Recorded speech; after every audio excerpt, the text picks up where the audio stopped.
Good evening, everybody. This is your host, Jared Michael, with another episode of Make That Bloody Movie with Coffee. And in tonight's episode, we have a special guest. Her name is Theresa Chaze. She is an amazing person. She is full of a lot of talents. She's gonna fill us in with some of the projects she's working on. And I have to say, ladies and gentlemen, she has something that's very interesting that I want her to share with you guys because it really moved me in how she explained it and expressed it so well. And I don't think anybody else is doing this new technique that she's working on. So I'll have her introduce herself to you. So sit back and relax, and you know the drill. At the end of the show, I will let you know what I'm drinking, and Theresa Chase will let you know what she's drinking at the moment or what's her favorite coffee. So stay tuned. All right, everyone. Here's your our special guest, Theresa Chase. How you doing, Theresa, tonight? I'm fabulous, JR, and thank you for hosting me. You're welcome. And I know we're going to be talking about horses and heroes. Yes, we But are. I would like to tell your listenership, a little bit about myself. I am a writer, a producer, and I also edit, film, and video and audio for film and television and videos. But I'm also a novelist. Oh, okay. And I'm also a wildlife advocate, and I've turned out of necessity, I've turned into a political junkie. But Interesting. I keep that out of my work. Oh, so you keep it separate. Yes. It especially when you're with horses and heroes. Okay. I love to write horror. I love scaring people's socks off because, as strange as it sounds, horror films give you a chance to face your fears, which helps you heal. This is Which is also the basis of horses and heroes.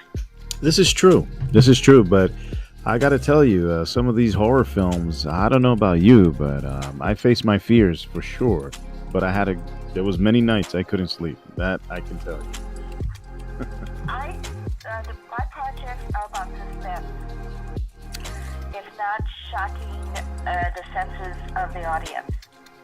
I would like to do a slow build of suspense and with a few red herrings where you do something funny, everybody relaxes, and then you get them. But I don't do internal body parts or graphic violence. You can do all that and still have a really scary project. Oh. One of my favorite movies is called The Changeling with George C. Scott. Really? It is a traditional ghost story, but there's no sex, there's no violence, there's no bad language. It's just suspenseful and scary.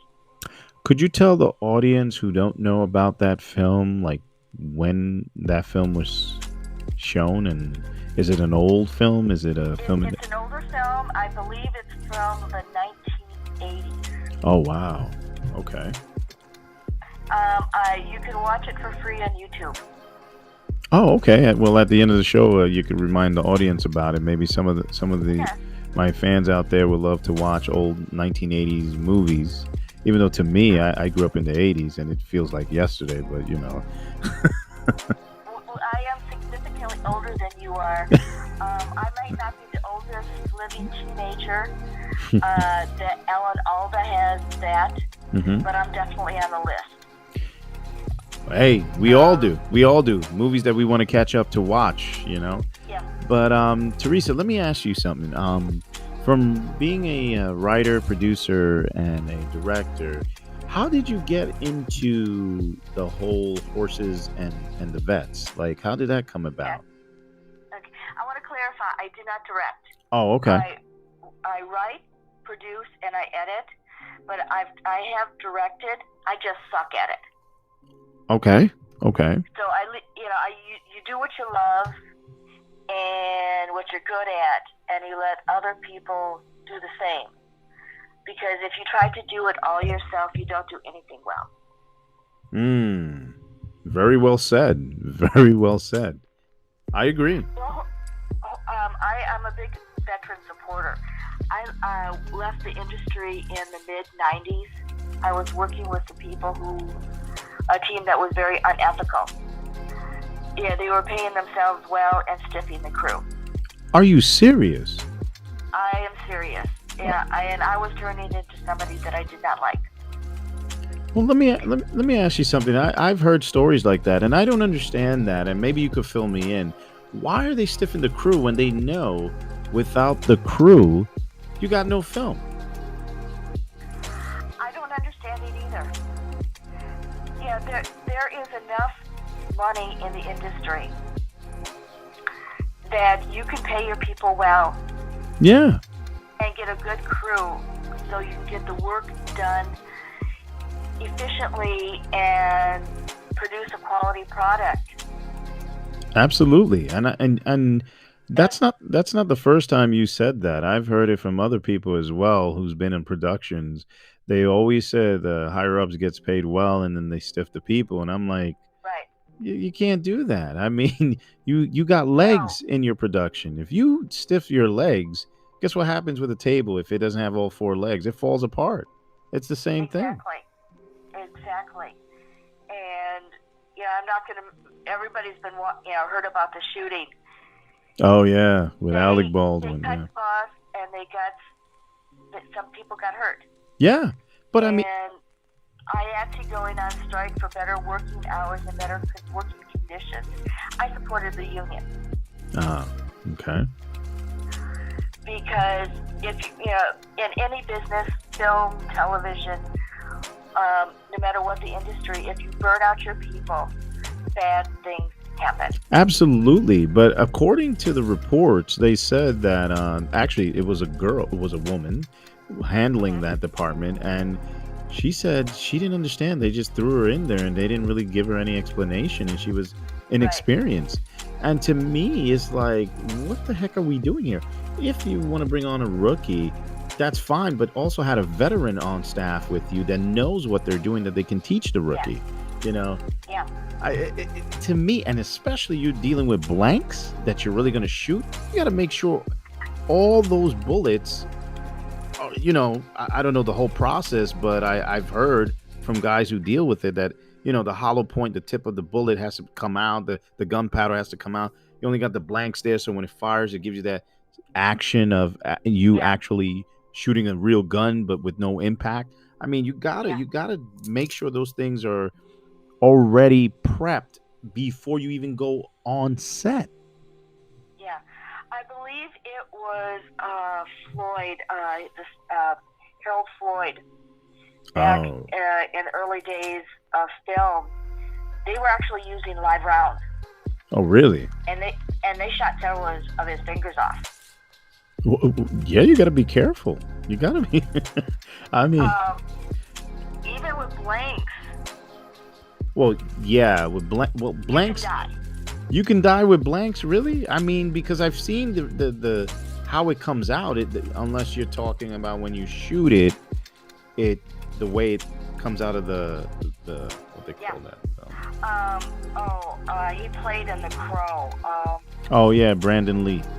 Brandon Lee was killed by a blank. They said. Oh, now that's interesting. You're the first person that said that, because somebody said due to his father, it was a live bullet that somebody stuck in there because the family, they had issues with their. From what I've read, the cotton wadding, he had the gun so close to his head, scurrying around. The cotton wadding hit with such force that it caused the concussion of the brain, that caused the damage that killed him. Oh my God. See, I didn't hear that report. I heard that somebody put a live bullet in there because they wanted to kill him. And I believe you. Trust me, I believe you. Yeah. but it's due. The conspiracy part of this, they were saying that is because Bruce Lee taught a certain martial arts that they didn't want him to teach, and his family was cursed because of that. So that's why they were trying, because his son knew the same moves and the same Yeah. techniques, and he was teaching it, and they didn't want the American people to know it. So that's why, you know. I don't know about that. I take pretty much all conspiracies with a grain of salt. There has to be some facts and evidence involved for me to start taking things seriously.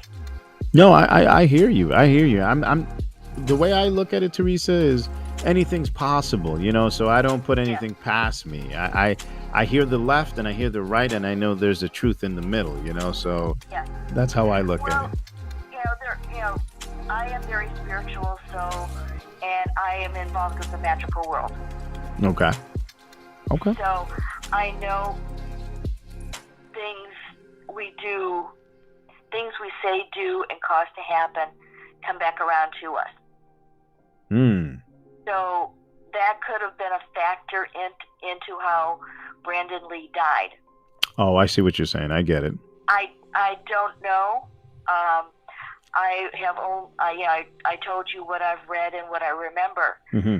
but I am not up on the Lee family history. Okay. Okay.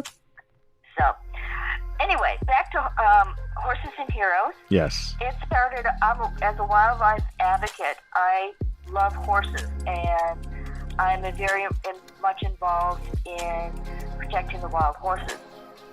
When I started coming back to the industry, I created a concept called Spirit of a Nation, which is about the past, present, and future of horses in this country. And yes, there will be many episodes that involve Westerns and Native Americans.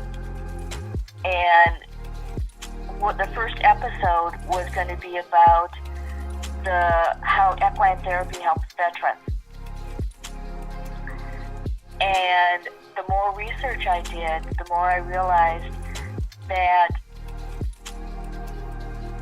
veterans needed the help more. Spirit of the Nation got put on the back burner, and I started building Horses and Heroes. And what it's going to be doing is combining equine therapy with peer support therapy to create a healing model. Wow. That will be focusing on the veterans, telling their stories, helping them find new coping skills for their physical and emotional challenges.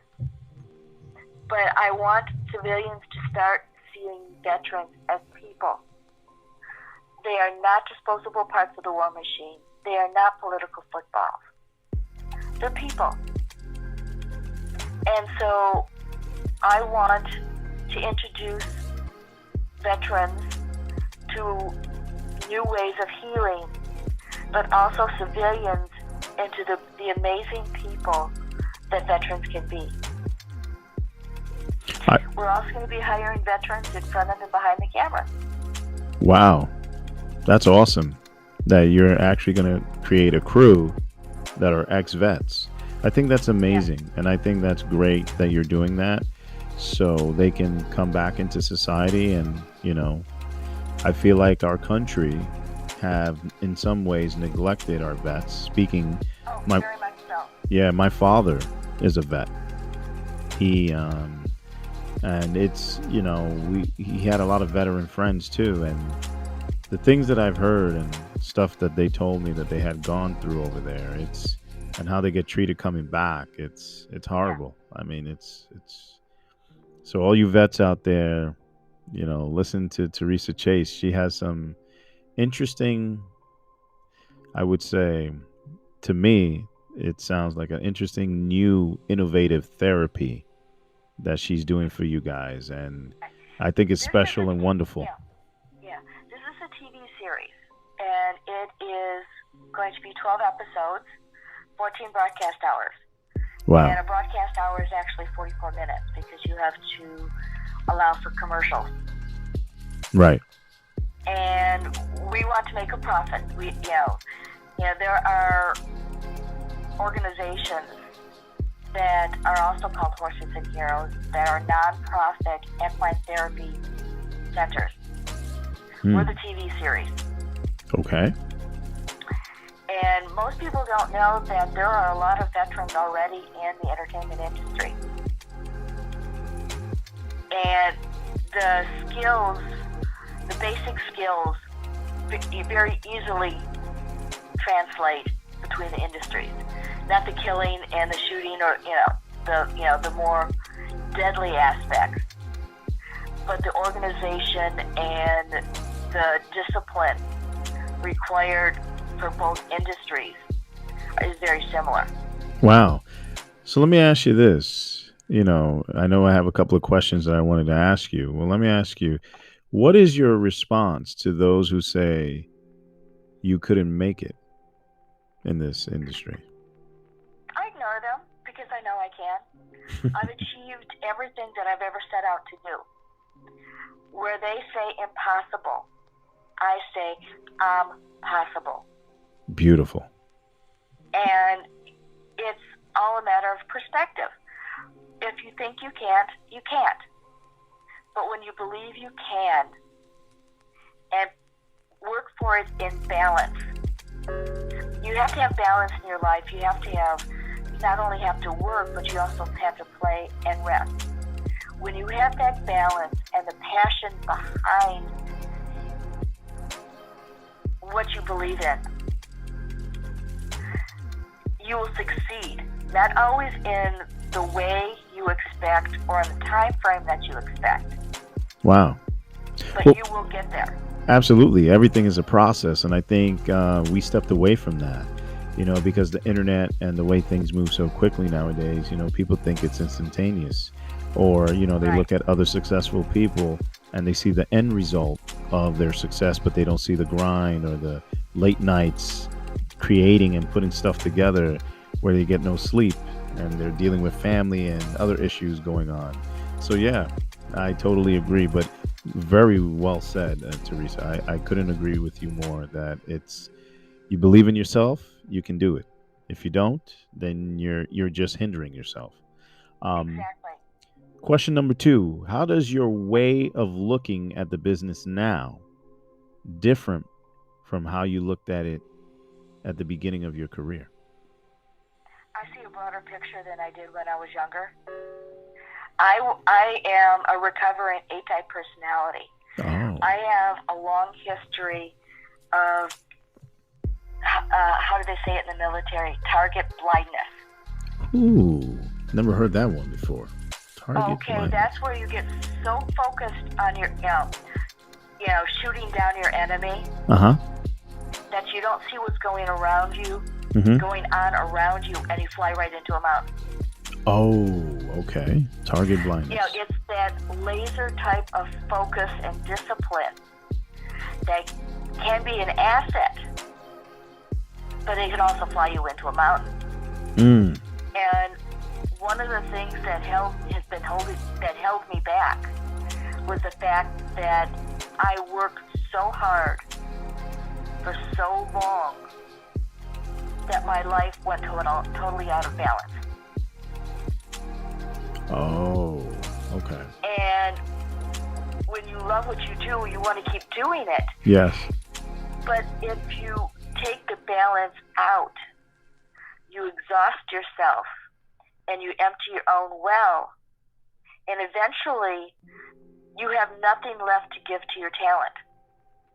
You're right. And that's where I was at. And it hurt myself. It hurt my work. And when you are out of balance, you draw in negative energy and roadblocks start popping up all over the place. And so, you work that much harder and that much longer. And more roadblocks pop up.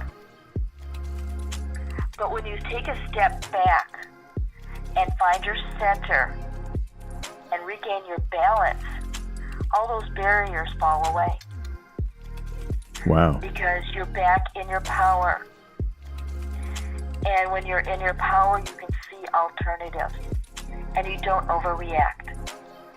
So pretty much you're saying you have to, in all the chaos and all the craziness and distraction, you have to learn with your mind to keep still and stay calm so you can focus and keep your eye on the target. Yes. One of the things that COVID has given all of us is a chance to step back, regroup, and redefine ourselves. Absolutely.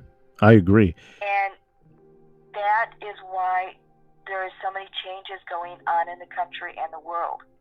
Because people have found that they didn't like themselves. No, they didn't. And that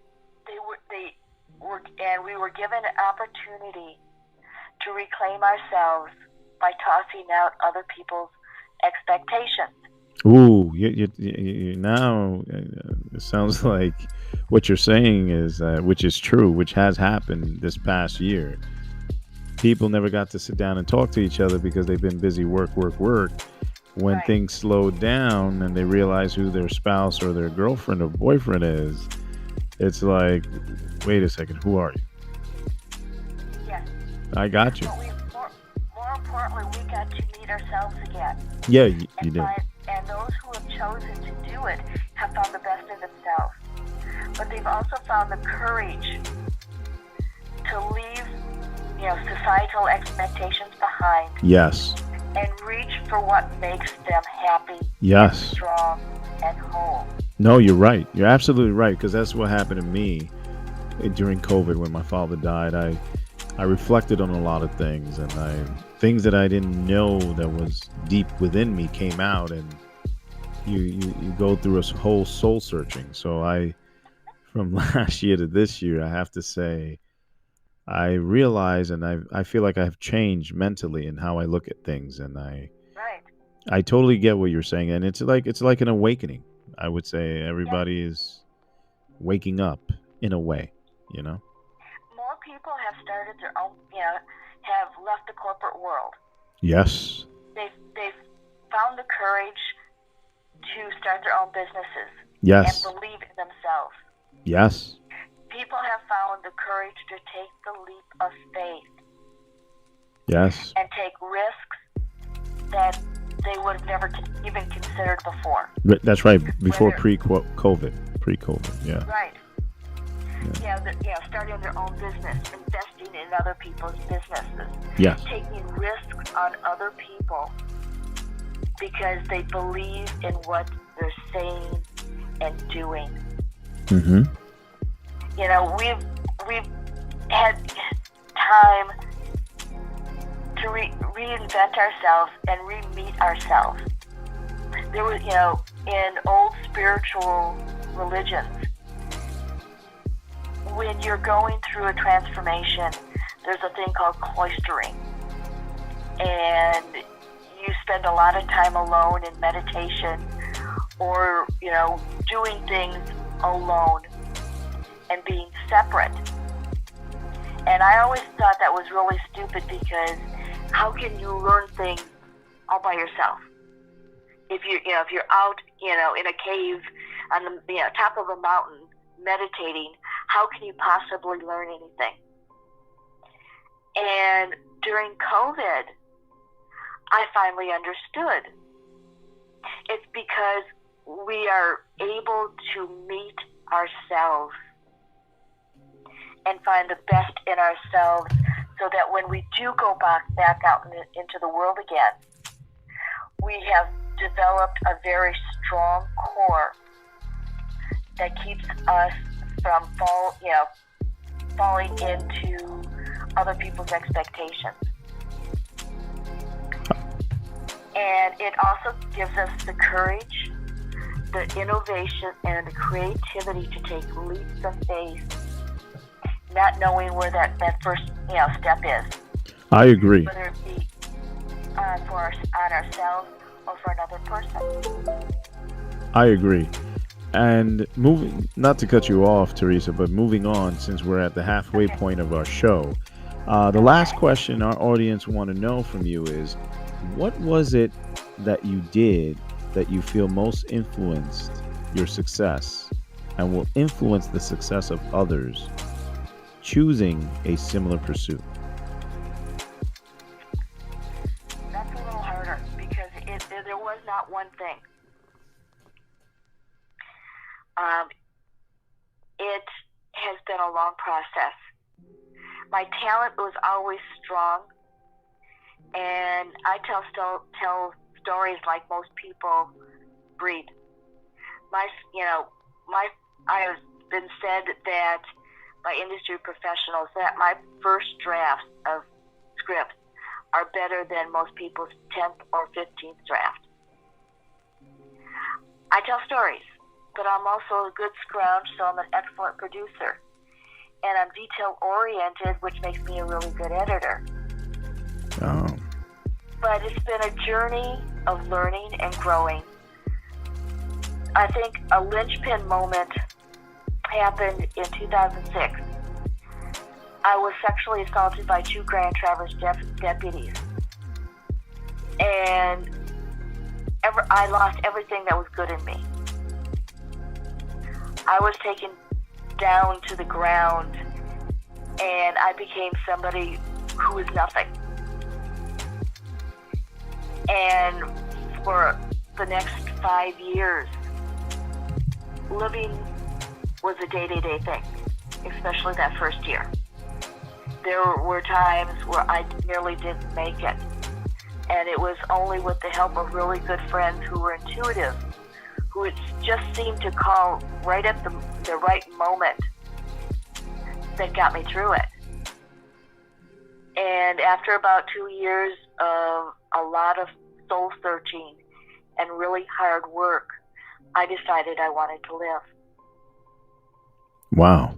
And it was that long, hard rebuilding of myself, where I picked up the pieces of what was the person I was and started putting them back together again. And I am stronger in some ways, weaker in others.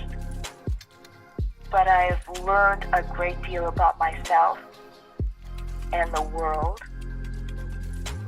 And I'm using that to become a better person. But I'm also using it to make my work better and stronger. So what was the second part of your question? No, the second part of my question is, since we're winding down close to the halfway point, I just wanted to say that was very powerful, and thank you for sharing that with all of us out here. And Oh, you are more than welcome. you know, People need to know that even the most earth and soul-shattering events in your life does not mean it has to be over. absolutely, absolutely. You can rebuild. You just have to have the faith and courage in yourself and keep moving forward, even when you don't want to. Well, Theresa, let me say this: you're here, you're alive, you're well, and you have picked up your pieces, and you're moving forward with everything that you're doing. We think that everybody out here, is very grateful that you're doing a show about horses and vets, and I think it's a wonderful creative idea. And just real quick, as we're winding down to the hour, tell everybody out there how they can get in touch with you and how they can look up your stuff and Okay. get information. Yes, we are still looking for a corporate sponsor to be a cross-branding partner. So if you know of a corporation that would like to promote their brand and help veterans, our website is Kaleidoscope Film and Television. And that's kaleidoscopefilmandtelevision.com. And you can call me at 231-943-3298. Again, 231-943-3298. I do have talking to veterans who want to be part of the cast. and a part of the crew. I'm also, like I say, I'm also looking for a corporate sponsor, and a mutual friend of ours is pulling together the investment to pay for it, pay the budget for it, and it's part of the new film and television production studio called Kaleidoscope Film and Television. And we're going to be producing projects based on age, gender, and ethnic diversity, especially for women, Native Americans, and veterans. Awesome. That is truly amazing. And everybody out here is looking forward, and we all thank you for coming on our show, and we wish you well with your projects and your all your endeavors. One more thing, as we do here in our show, we tell the audience what our favorite coffee is. If you're drinking one now, or if there's a special type of coffee you like, share with the audience what is it that what's your cup of brew? Before I developed an allergy to corn, I love caramel lattes. Ooh. And Hill's brothers made a wonderful instant coffee that was a caramel latte. But it's got corn syrup in it, so I can't drink it. I limit myself to 1 cup of instant coffee a day because I stopped replacing caffeine for sleep. But right now, I am drinking green tea with chamomile, honey, and apple cider vinegar.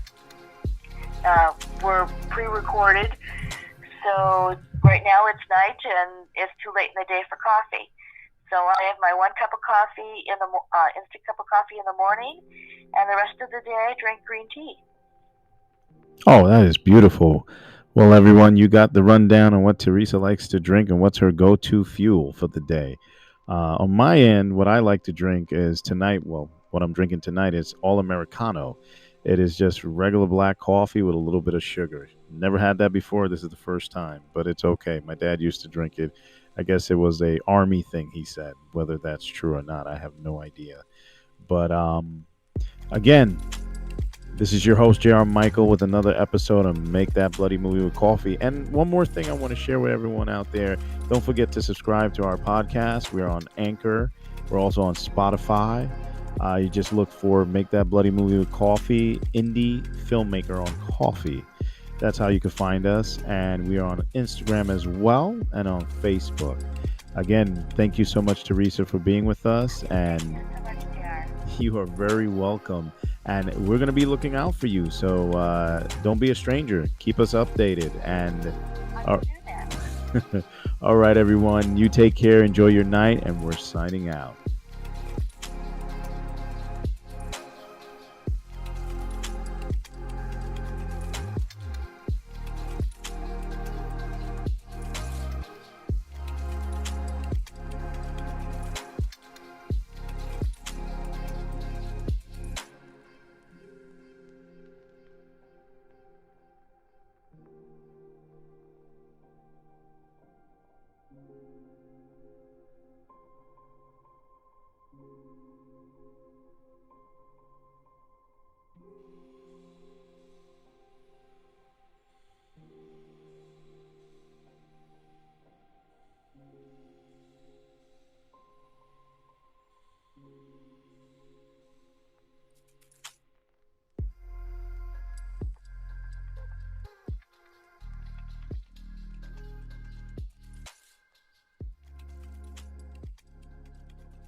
Good evening, everyone. This is your host, J.R. Michael, with another episode of Make That Bloody Movie with Coffee. And in tonight's episode, we have a special guest. His name is Randy Hillman. He worked for NBC, he worked for CBS, and he's a hell of a guy. Full of information, spirituality, and ladies and gentlemen, he'll leave you speechless at times. And some of his adventures that he has gone throughout his life, he's going to share with us tonight. So here's Randy Hillman. How you doing, Randy? Hey, J.R. Michael. It's wonderful talking with you tonight.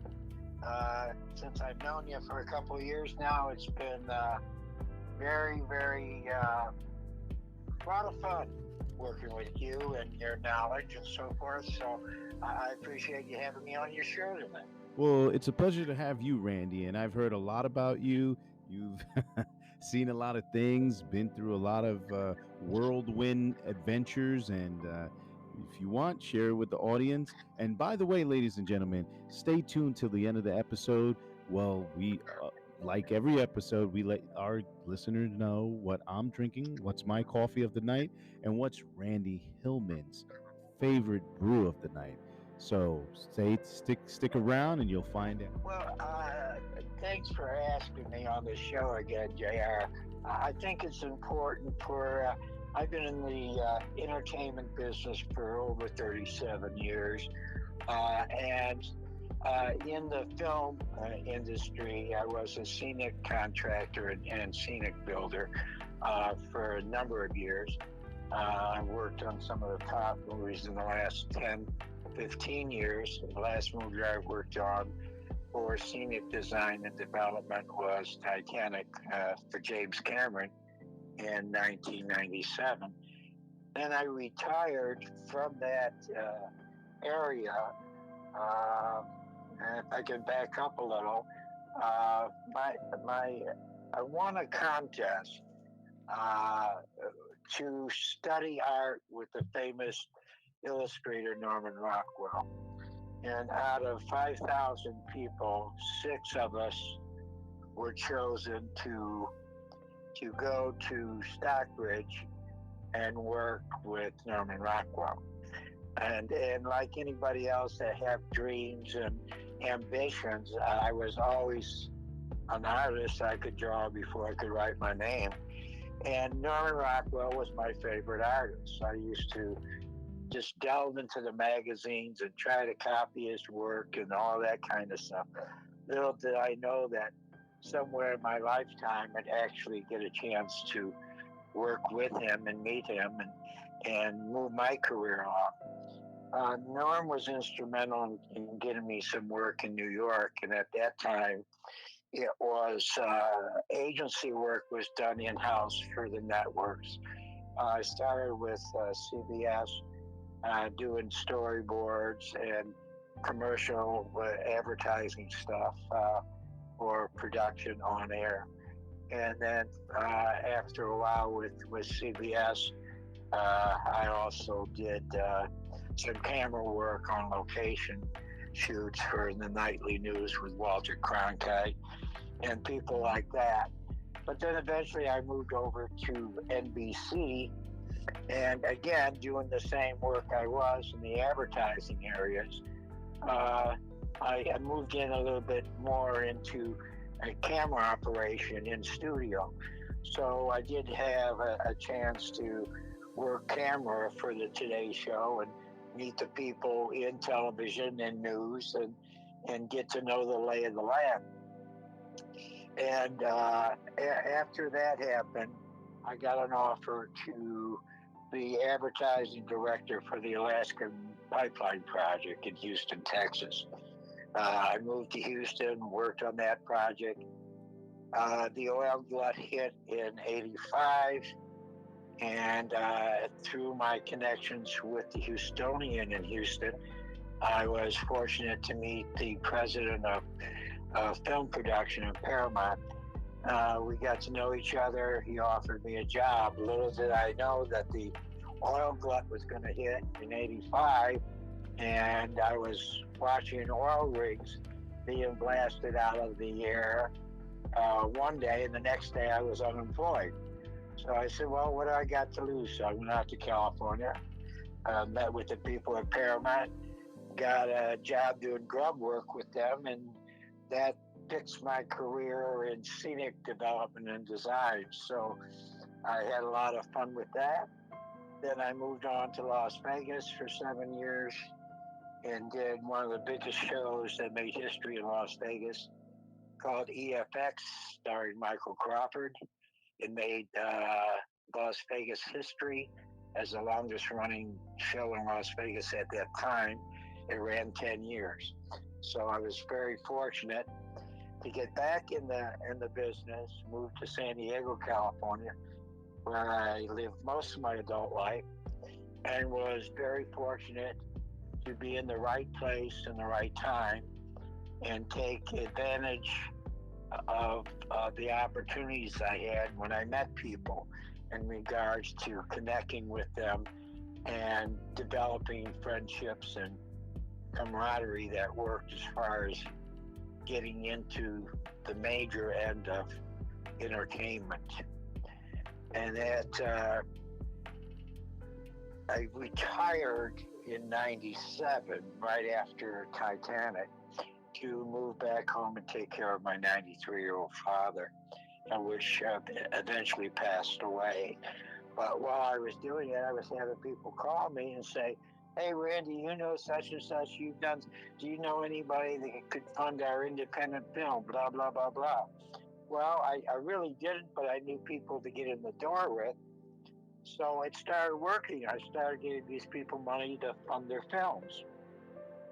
Well, I thought that was a good gig, and I didn't want to go back to work full time, and it was lucrative. So I thought, well, I get into that. Well, I did that for a few years, and then I retired again and got back into it. And fortunately, in the last 3 years, we were doing real good with the productions that we were getting financed.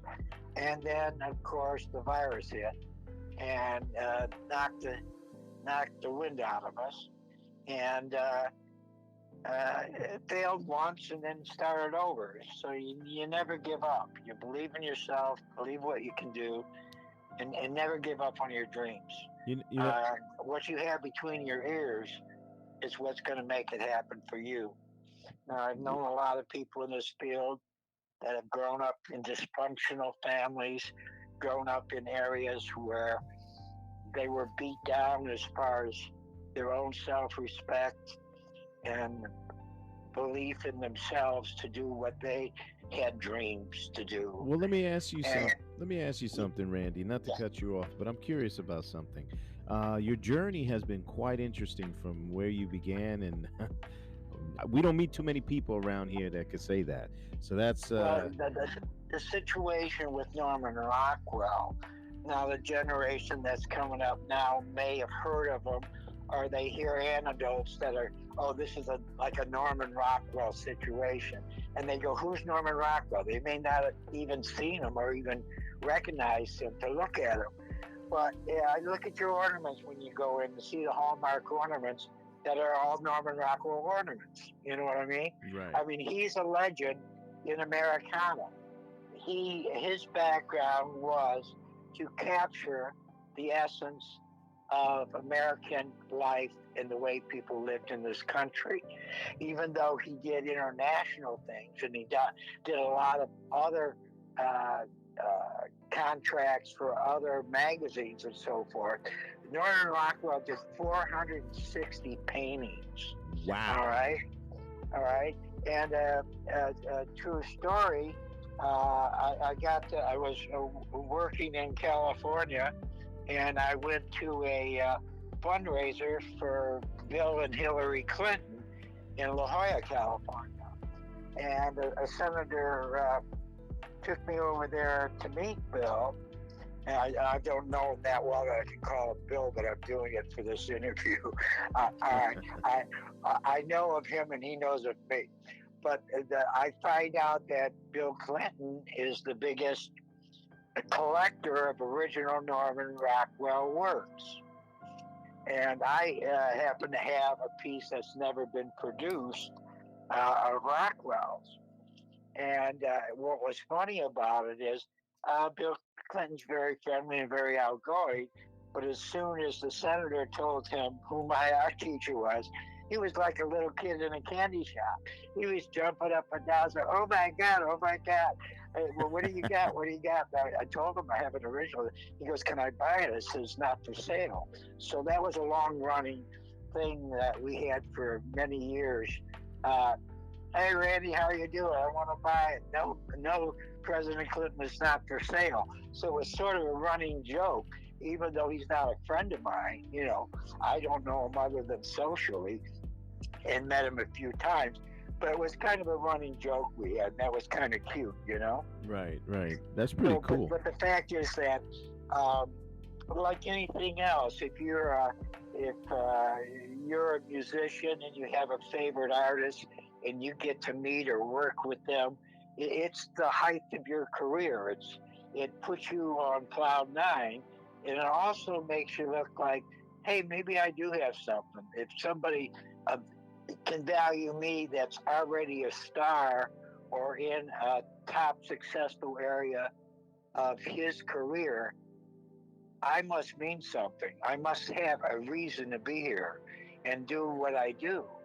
And I had to learn that the best, it's what's between your ears. It's believing in yourself. Even as I started to say, people grow up in dysfunctional families where maybe parents say, "Oh, you'll never amount to anything. You're useless. You're worthless." All right. There comes a time in your life where you have to get past that. And an individual that I met, I told them something about somebody they knew that if you're controlled, once those parents die, you actually are free. You can make your own decisions. All right. And 90% of making yourself move forward is making positive decisions and believing in the outcome, believing that you have the abilities to make it happen. All right? Interesting. Never give up on that dream. It's there for a reason. You're there for a reason.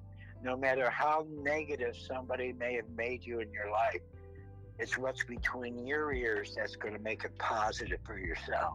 And Wow. only through that can you move forward with your life and get your success that you want. See, That's a success is not just all about money. All right, a bag lady that's smiling and happy sitting on her bench is more successful than Donald Trump in his big tower. ah. All right, because he's happy. Oh, She's happy. you just had to All go right, there. she's found You just had to go her there. own self worth and what she's about. He or she is happy in that. I'm not saying you have to be homeless to be happy. I'm saying that the value situation that we put on our abilities in this country is all about wealth and money, and that's success. If you're not happy with all that wealth and money, what good is it? Well, I agree. Money is a tool. I It's a tool to be respected and used in a very positive way. I agree, Randy. I can sleep at night I if I help somebody with money. I If I try to take advantage of that person, how can I live with myself? well, that's the $1 million question. You know, I think a lot of people in today's world, they're just chasing the mighty dollar, but in reality is, what are you really chasing? Because, you try to fill that void of happiness. The question is, what is true happiness? And I don't think a lot of people know what it is.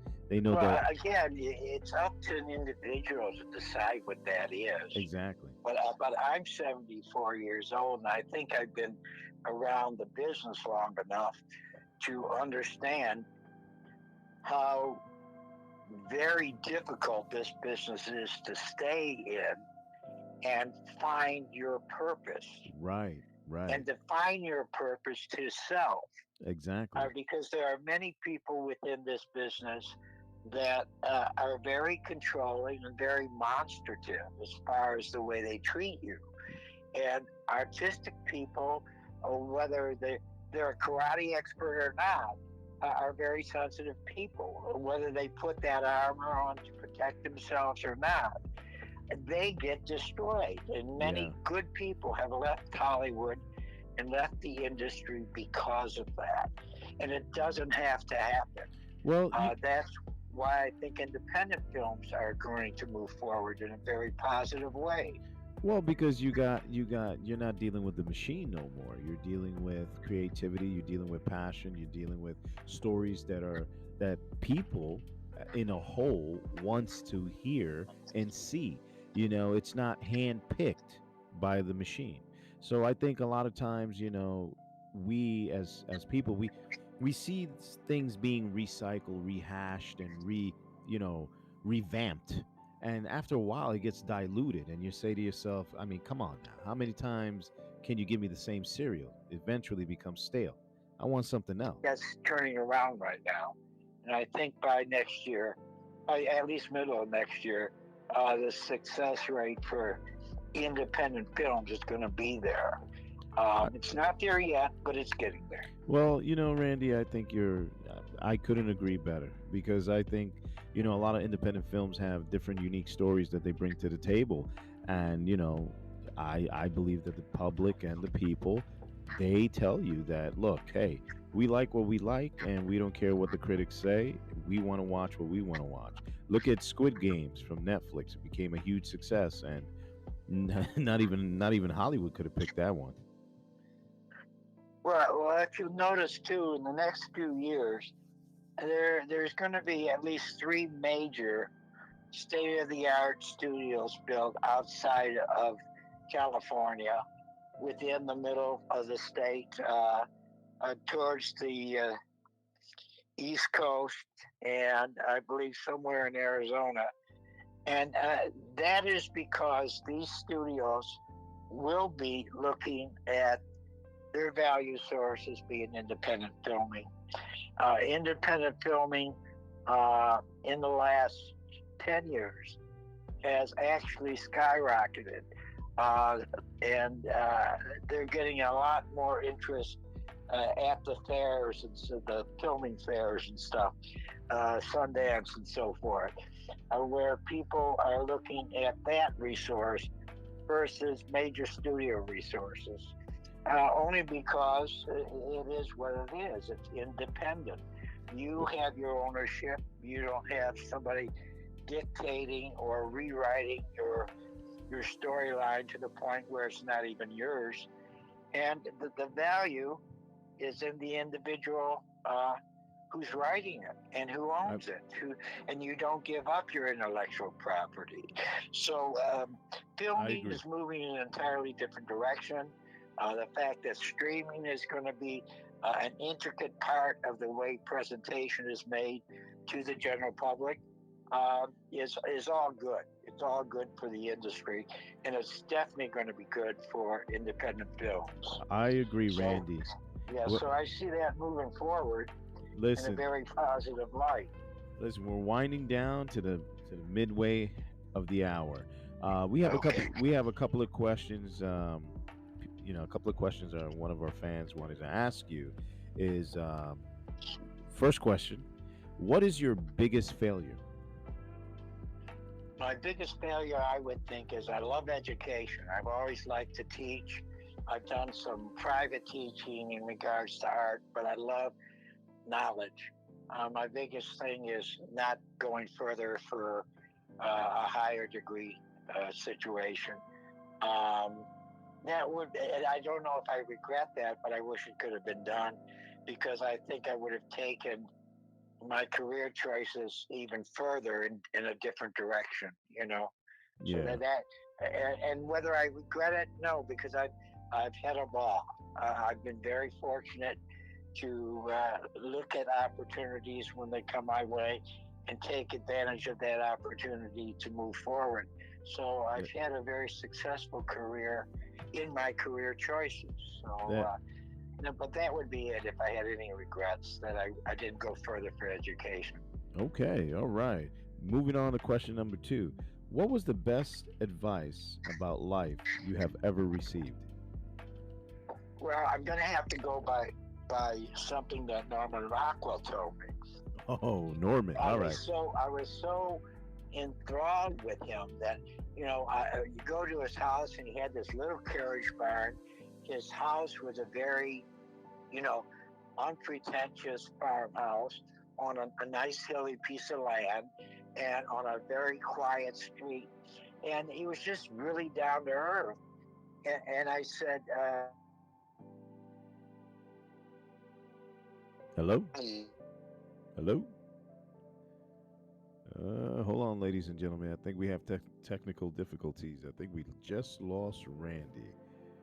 Hold on one sec. Hello. Yeah, hello? Hello. Can you hear me? Yes, I can hear you now. I'm sorry, I'm by the mountains, and sometimes, I don't know, I think these giant pterodactyls fly by or something. Anyway, Make sure, uh, make sure them UFOs don't get you. well, that could be, but I mean, you have to negotiate with somebody once in a while. All right. So anyway, uh, we'll go back to that. I don't know if you got to edit this or just go from here, or just take it and run with it. But No, I asked him.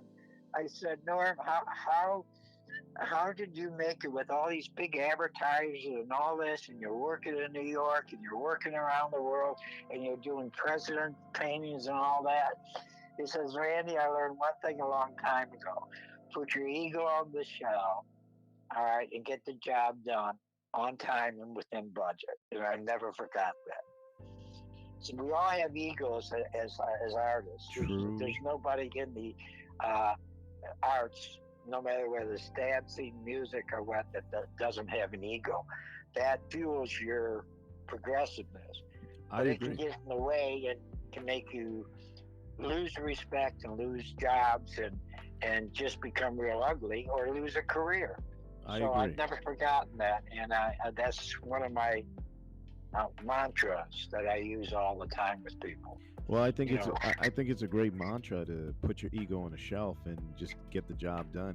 I think at the end of the day, that's what matters and that's what counts. Nobody cares about your ego. We care that you are able to do what you say you can do and you can produce the work you say you can produce. And that's the most important thing. You know, a lot of these people out here, artists and yeah. filmmakers, they don't understand that it takes different components to make a movie. And without Oh yeah, those the components, directors in the business can tell you the horror stories on set.